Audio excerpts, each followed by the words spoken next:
If you're watching this video, then you want to learn something about conditionals. I'm Johnny Delgado, and today we're going to talk about conditional statements in programming. What are they? What do I mean when I say conditionals? The easiest way to explain is probably with an example. If we look here, this is the simplest form of creating a conditional statement, an if statement. If, and then in the parentheses, true, the parameter for this situation, then whatever is in these curly braces will run. And so because it's true, we run it and it says if case is running, sure enough. Why am I teaching you this? Couldn't you just write system.out.println if case is running? Why do I need this if there?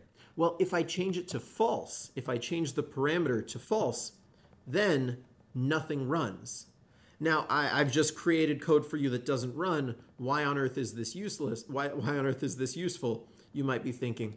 Well, we can actually vary up what the parameters are, or set binary choices, or continue expanding upon that so you have choices for anything. To repeat the same example as before, if true, print out if case is running. I'm going to set this to false now, but I have this else statement here. I just have the word else and then more curly braces, and you can see a parallel structure between lines 26 and 28. So if this is false, what do you think is going to run? I hope you guessed that else case is running should run because you're absolutely right. When this is false, the else case will run. But we don't have to just put in true or false in there. We can create a variable. And in this case, my variable is called bool. And when bool is true, the if case runs. And when bool is false, the else case runs. And you can actually change up bool within your code, depending on when you're running it. So these all seem like fine theoretical examples, but when can we use this in practice? Well, if you're a teacher, maybe you want to have a system that checks automatically to see if your class is full or if there are still free spaces. Well, to do that, you can actually use an integer and compare it to another integer and use that as a Boolean value using, in this case, the less than symbol.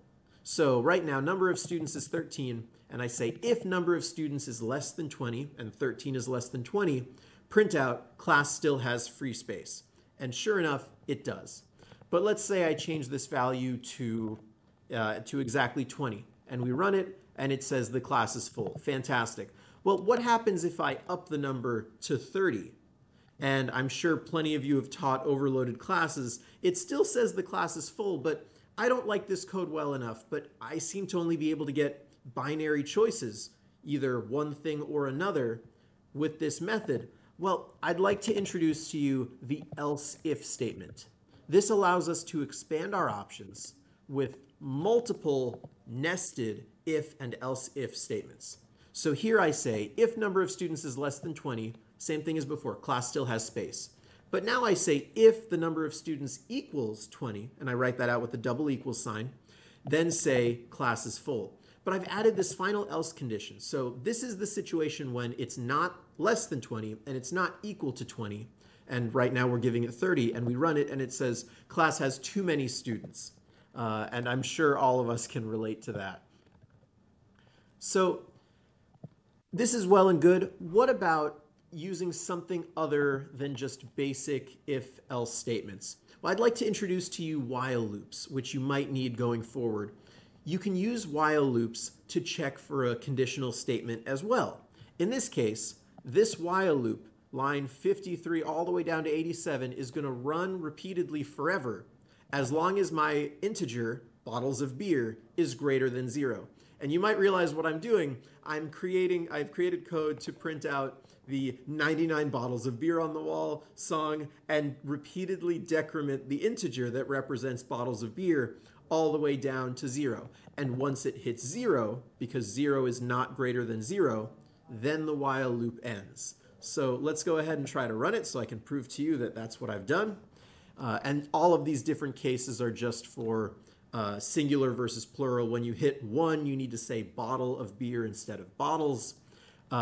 When you have more than one bottle, you need to say take one down, pass it around. When you only have one left, or when you don't have any left, you say, go to the store and buy some more. And you can see all down, look at this console. Every single number is represented. It prints out the full song perfectly, much faster than I can write it. So these are some different things you can do with conditionals. When you think of conditionals, I want you to think of a choice, either this thing or this other thing. Or in the context of if-else statements, is it the initial if condition? Nope. Check the else if. Is it that condition? Nope. Go to the else. And you can make more and more else if statements, as many as you want. You're not limited to just 3 options. The sky's the limit with conditionals.